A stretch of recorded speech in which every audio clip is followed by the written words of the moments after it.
नमस्कार, तुम्ही पाहत आहात प्रखर न्यूज।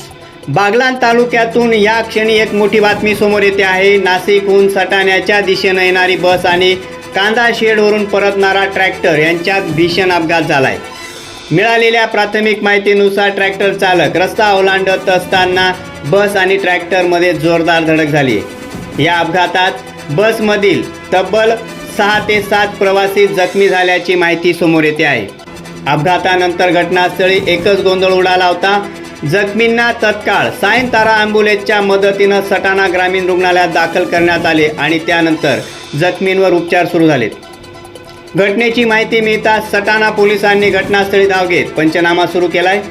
सुदैवाने या अपघातात कुठलीही जीवितहानी झालेली नाही, मात्र बस आणि ट्रॅक्टरचे मोठे नुकसान झाले आहे। या घटनेमुळे काही काळ वाहतूकही विस्कळीत झाली होती। प्रखर न्यूजसाठी भगवान पवारसह भैयासाहेब माळी, सटाणा। तुमचं नाव? कशात अपघात झालेला होता? कुठे झाला अपघात? किती प्रवासी प्रवास करत होते बसमध्ये?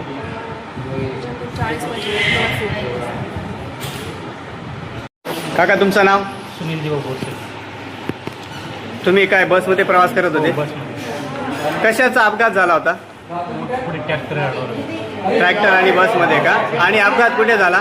इंग्लिश मीडियम बागलाण एज्युकेशनच्या याच्याजवळ। बसमध्ये किती प्रवासी होते? बस पॅक होतो। बस पूर्ण पॅक होती। साधारण किती प्रवाशांना लागला असेल? 10-15 10 प्रवास। अपघात एकदम जोरात होता की जोरात जोरात अपघात झाला?